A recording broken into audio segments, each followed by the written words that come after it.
win this, Glavaki, in our national stadium. Do you know what? It doesn't look like a guy that's been out of the gym at all. He doesn't, does he? And they say stay ready in boxing. It's been 199.7 pounds for Jezewski. 199.7. Yeah, they say stay ready in boxing, don't they? It's the most important thing. And this year, but of all years, when there have been so many dropouts and people failing COVID tests, as is the case for this fight, if you are ready, when the phone rings, you can answer it. And well, fair play to him in a short space of time, looking in great nick, making the weight, and we have a fight. And his opponent now making his way to the stage. He's a 2016 Olympian. He has a perfect professional record, 14 fights, 14 victories, 11 of them coming by way of knockout. He's the former British, Commonwealth, European, and WBA Continental Champion, fighting out of Hackney, London. Please welcome Lawrence "The Sauce" Okolie. Well, last win was securing victory.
I was running a little late, my bad.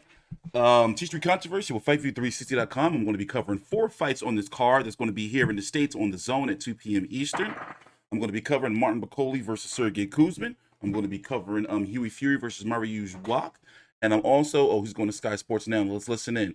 I'm going to be covering this fight, Okolie versus... I think Shane McGuigan is the sort of trainer who will have him do that.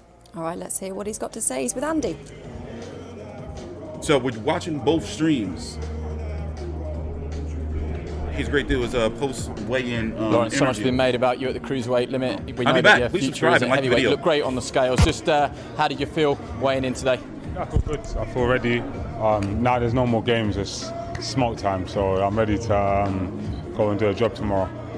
In a number of ways, is this just as important as a world title fight? Yes, you've lost your chance to box for the world title because of COVID against Krzysztof Gravotsky, but if you don't come through this tomorrow night, those world title dreams go up in smoke. Exactly, so this feels like a final eliminator and an opportunity to go and make a statement. So I think it puts me in good stead if I win in good fashion, so that's what I'm looking to go and do. Talking about winning in good fashion, I know that you hate giving pre-fight predictions. It's great TV for us, but you always play it down.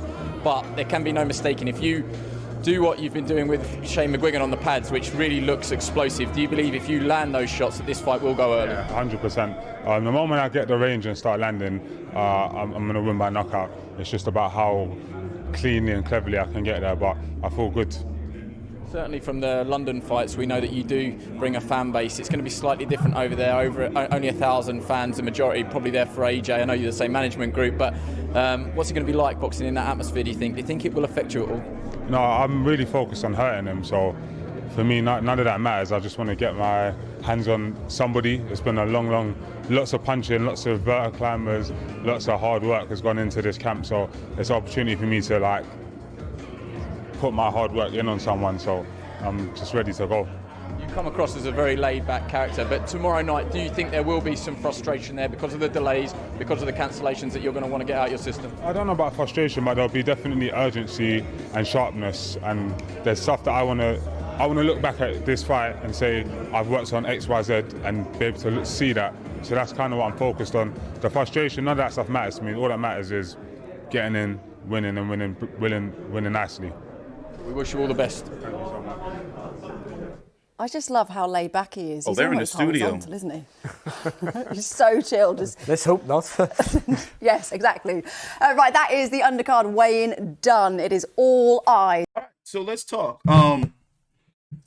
Lawrence Okolie, who is now waiting for the main event, who is now 14-0 with 11 KOs, 27 years old, is not really known as like a knockout guy. I've been covering this fight. Don't get me started on Matty Askin. And that was a significant fight at the time for him. And the Isaac Chamberlain, 2 stinkers, jeez. Anyway, he's saying that one day he'll hit heavyweight, and it's like he may be talking about that Bridgerweight shit because I don't see him, you know, being able to really thrive at heavyweight. But hey, it is what it is. At 6'5", you know, 200 pounds. You know, let's see how he looks this weekend. He needs to really look sharp because it was supposed to be for a WBO title shot at cruiserweight against Krzysztof Glowacki, but Glowacki got the COVID, so they pulled this guy out, Nikodem Jezewski, and frankly, at 19-0-1, 9 KOs, he was already on weight, 29 years old. It's like I'm gonna have my eyes on him. You know, guys like this, especially with 1 week's notice, they're pretty dangerous. You know, but let's see. So the undercard, of course, Martin Bakole versus Sergey Kuzmin, and they're going to have Hughie Fury versus Mariusz Wach. In my personal opinion, I think those two need to fight each other. And in fact, while they're doing that, let's go listen in or watch the weigh-in of both of those fighters. And I wonder what Eddie Hearn was talking about. Oh, they're setting up the titles now, as you can see. There's Mariusz Wach about to get on the scale.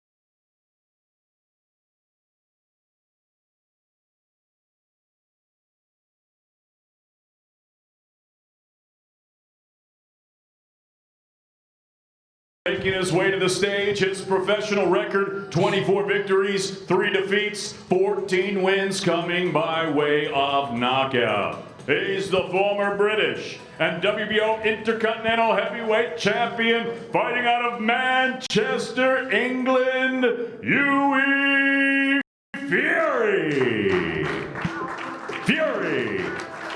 You can certainly see this one going late into the contest. I mean, when you look at Vach's history, I mean, he was stopped late by it was Alexander Povetkin that stopped him late. My bad. I'm here real time. We're just waiting for the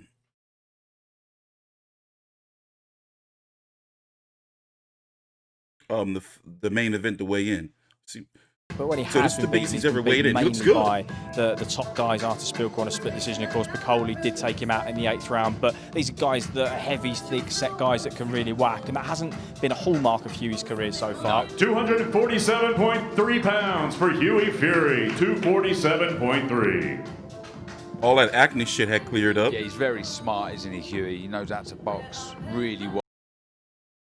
Yeah, so like I'm saying, you know, Hughie Fury, for 26 years old, he's got a lot of experience with those 3 losses. Honestly, I still can't believe he lost to Kubrat Pulev. You know, did he like not take him seriously, or like what was the deal with that? That was a big deal fight, you know.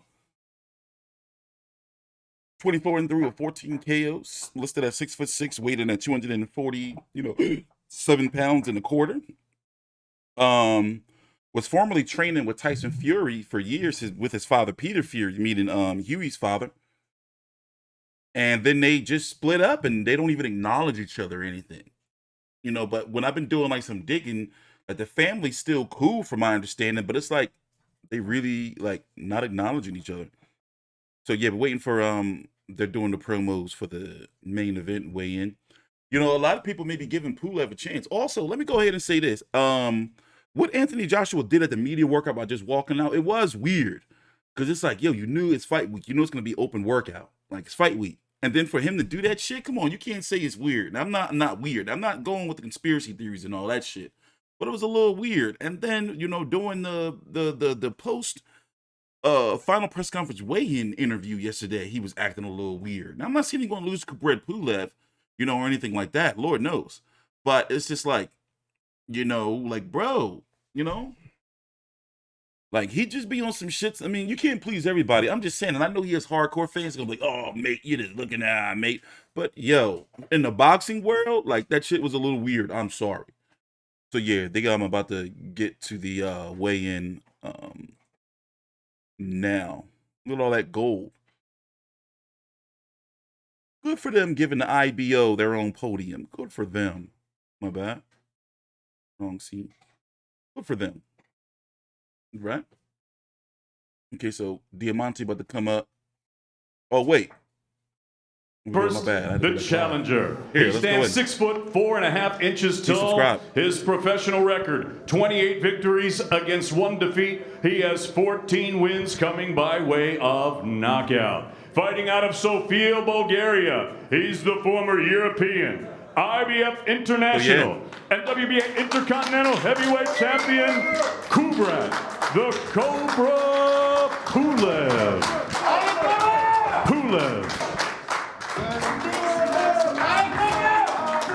The seasoned campaigner, Kubrat Pulev, only beaten once in a long career by, at that point, the unified heavyweight champion of the world. Hey, they trying to get me copyrighted. It's that music. It's very loud. And for 4 or 5 rounds. 239.7 pounds for the challenger, Kubrat. So he's down 10 pounds since his last fight against Rydell Booker, which is November of last year. And in fact, this is the noisy here, but I think I heard David Diamante say 239 pounds, which would be even lighter his entire career. He came in against Hughie Fury, which was 240.5, a lot lighter than any of his other fights, and that tells you a lot about his preparation. With 239.5, right? Chris, I wouldn't be surprised. It was very noisy there, but yeah, he looks in great shape. And now making his way to the stage, the defending champion. This is the lightest he's pretty much ever been. 6'6" tall. In 2012, he captured Olympic gold. And now, as a professional, his record stands at 23 victories, with 21 of those coming by way of knockout. Against only 1 defeat, and that he avenged in the ring. Fighting out of London, England, he is the fighting pride of the United Kingdom. Here is the reigning, defending, unified heavyweight champion of the world, AJ.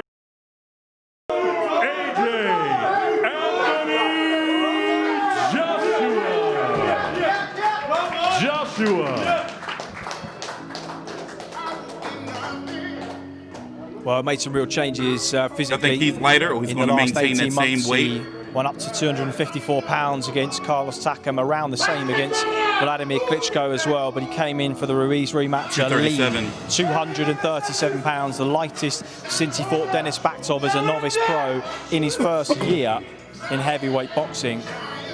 When he come in around that kind of weight, between 237 and 240, you would expect him to. Pulev coming in light, so we know for him, speed is going to be crucial.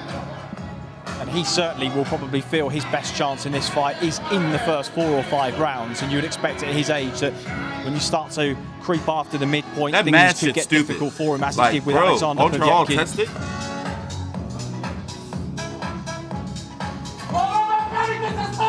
When it's a physique just from the naked eye that is reminiscent of when he first turned professional, Darren.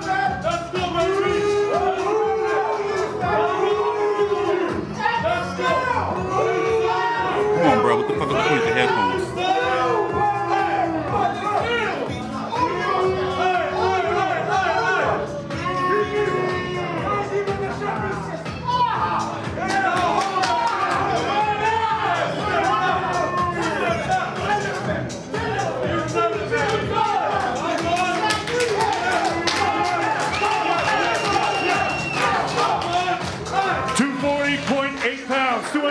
pounds. Okay, I like that. For the reigning champion. 240 pounds for Anthony Joshua. So 2 pounds lighter than he was against Joseph Parker, 5 pounds lighter than against Alexander Povetkin, only 3 pounds heavier than he was against Andy Ruiz Jr. in that rematch. But such a big, imposing figure. Do Pulev know something we don't know? In heavyweight boxing, maybe since Ken Norton. But now it's getting a little bit spicy. They brought the big boys in for this. James Brown, you can see on the right of the screen, big Neil Harding as well. There you go. Let him face off. Of Pulev's team, Turbo Pulev is gone and completely lost the plot here, and our security team are having to... You don't often see him biting like this, but he's really got the ump here. I think he was trying to calm Pulev down and didn't get the reaction that he wanted, and in return he's got the ump, and some of Pulev's camp are trying to get through the barriers. And credit has to go to SSE UK, our security team here. They've got the biggest guys and the most professional guys around. 12 rounds of boxing for the Unified Heavyweight Championship of the world. And they've utilised every single member of staff here, and they've done a fantastic job. You won't have seen some of the things that have just gone on in and around our studio. But my goodness, it has got spicy here. It's big Lewis Buller-Watts on the left-hand side of the screen there. Well, it's been such a nice, calm build-up, Darren, but of course, at some point, it was bound to explode. But Kubrat Pulev has been in... Wow. All right, let's listen to the Sky Sports interview. Well, I don't know who rearranged... So, yeah, Anthony Joshua is heading over to the Sky Sports table. Yo, that was some intense shit. All right. Good way to start the day. All right, by the way, yeah. So I'm going to be here tomorrow covering these fights real time. Hopefully, I'll be able to stream after the fight. Damn, he's still talking gangster shit. He like, yeah, I beat you. Yes, fuck shit. What do you do?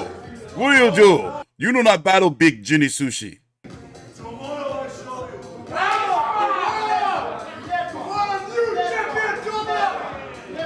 Pulev is saying it's not time. Tomorrow I will show you. What is Bulgarian food? I want to find some. Is it spicy or is it more like meaty and hearty? You know I'm right. You know I'm Is it like vegetable based? It seems that they eat like a lot of meat. Well, I can remember where Dominic Brazil was trying to get under Anthony Joshua's skin, and we saw what a beating he took. It was one-sided, was ferocious, and he was broken up. But with Pulev, any attempt he has made to... Yes, I mean, I'm glad Pulev happy. Oh, wait, let's listen to Sky. I'm glad he happy. Around. If he starts putting his combinations together and shows us the old Anthony Joshua, I think it's Sky Sports stream is on a delay. Great performance, and it will set him up for the big one next year. Well, we couldn't quite hear what was said between those two, and it's still going on. This is absolutely brilliant. Anthony Joshua's going to be making his way over to Andy Scott. Well, perhaps not now.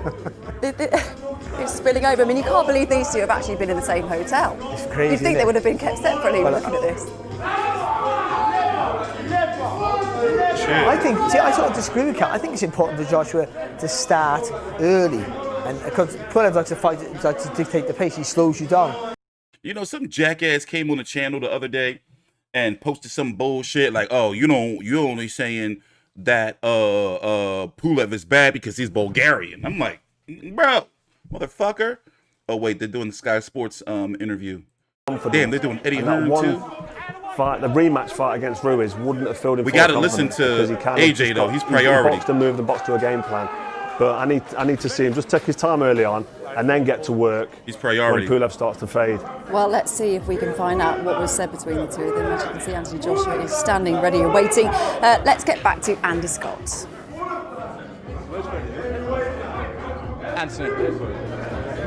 Anthony, emotionally charged way in there. What sparked all that? I don't know, bro. That's just how we are, innit? You come talking a lot of rubbish. I don't want to swear on TV, but I spoke a lot of rubbish, and then just back yourself, really. That's all it is. You put your finger in his face and you told him something there. Can you tell us what it was that you said? don't really want to repeat it on live TV. Okay. He said normally I like you, but tomorrow I'm going to beat you. I mean, you must be prepared for him to say that. Like, many years I've been watching boxing, and I've seen so many fighters talk a load of rubbish, then they get smacked up in it. So that's just him doing what fighters do. Unless you study boxing, that type of stuff would intimidate someone, but that don't really intimidate me. It shouldn't intimidate any boxer. But was it ticking up there? Was the nerves and the adrenaline going? I would have just clapped him in his jaw there and then, but I've got to do it tomorrow. Just give us a quick word on the weight there. Just 3 pounds heavier than you were against Ruiz too. Is that a good weight for you? That was a performance. I'm glad you're not acting all fake though. Good weight, yeah, I feel good. Y'all know what I mean. Just try and simmer down now and keep it all in the tank for tomorrow. No, I train tonight. You're going to train tonight? Yeah, keep a good routine. But you've been sparring this week. Will you do a few rounds tonight, or is it just a shakeout? I sparred yesterday, so tonight, tonight will just be a shakeout. Is this fired you up just that little bit more though, with everything that's just gone on there? Nah, I know what he's like. I studied him. Like, he thinks he's a warrior. But I said, don't let the guys that you fought gash you up. You're in against a real one now. You said yesterday, and you said it quite humorously, but felt that there was some meaning in it. I want to destroy his soul. Who said that? Yeah, because I know what it's like. When people come in the ring with me, they're confident, then after a few rounds, their soul gets destroyed. And once I see that, I can take them out. Just finally, I know you hate giving predictions, but you have said in the build-up respectfully, I don't see this fight going the distance. Do you stand by that? Yeah. We're big boys. We punch like, I don't know how to explain it, but we punch heavy. So first man to land, I think that'll be the last man standing. No doubt. Best of luck tomorrow. Respect, yeah. Thank you. Going by that. I guess they're going to get a Pulev next. Yeah, but y'all know what I mean. Like, it's not like a lot of times I be reading and some people be thinking I just be saying shit like just to say shit. But yeah, AJ sometimes be coming off like robotic and fake. It's not like, don't act like, because I know it's going to be some UK motherfuckers going to be triggered. Don't act like I be the only one saying that shit. So that right there, I felt there was some real ass emotion, and just like we learned with Big Baby Miller, you got to really, really like get it out of him because, he'll go through the motions and being all, like the professional and all that shit. Nothing wrong with that. But like, this is boxing. So he is a student of the game. So he knows it's like, yo, you got to be a showman too. But I get all that. But yeah, I mean, I'm hyped for the fight. As I said, Pulev, who's weighed in nearly at the lightest he's been his whole career, he, throughout the whole week, I've been watching and covering everything. He looks like really calm. Tyson Fury, because it'll be for all the belts, undisputed, WBC, WBA, Super, IBF, WBO, and the highly seductive and lucrative and alluring IBO title. But if he doesn't fight Tyson Fury, then he has to fulfill his mandatory obligation against Alexander Usyk, who I got a video coming out on about a video that he did over a week ago talking about Chisora gloves had no padding and shit like that. So people going to start like really motherfuckers start narratives and bullshit and try to compare his situation to Wilder's. So I got to get on it real quick. You dig? But as it stands right now, those are the only 2 fights left for the winner. Unless it's Pulev, there is a rematch clause. By the way, Bob Bammer's really, really gung-ho thinking that Pulev is going to win. After all, he is his fighter. He's supposed to root for him. But he's rooting for him hard. But that's what you're supposed to do, I guess. And a lot of people going to say, like, damn, where's that energy with Terrence Crawford? But he do say that Terrence Crawford's going to beat Errol Spence, But let's see what they're doing over at Sky. They got motherfucking Carl Froch looking like a motherfucking movie star up in that motherfucker. Damn, I guess they done. And what'd be up with Anna Warhouse? Like, I noticed that when I used to follow her, that shit be weird to me. Michelle Joy Phelps be on that shit sometimes. It's like, you're really letting these motherfucking simps, or they're not going to interview Eddie on the Sky. It's ending. Or Pulev. Damn, the disrespect. We can't hear from Pulev.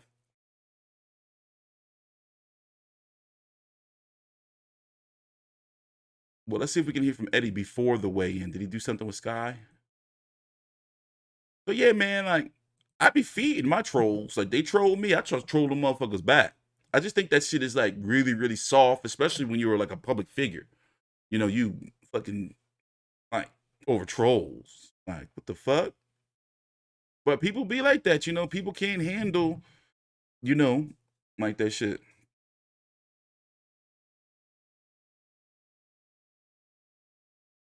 Yeah, let's see what he's saying. Let's see what Eddie had to say. But Kurat Pulev, any attempt he has made to get under Anthony Joshua's skin, it was a cracker of an effort. Yeah, and I mean the Pulev crew here, they've made themselves heard I wasn't expecting it, Chris. No, no. And I will say credit to Big Dan, our security guard to our right here, because he somehow managed to stop 3 of Pulev's team, including his brother Turbo, from piling through our studio. I don't know how he got hold of all the guys at once, but he's a big lump, and well done to SA UK for keeping some level of calm amongst this. Eddie, we're just saying credit to the security boys, because that's as hard as they're going to have to work. Do you know what? It was weird. It's like when AJ, it was yesterday at the weigh-in, you know, when he started doing this. Yeah. People didn't see, because we haven't got mics up there. He said, the new champion. And AJ, you know, Christ.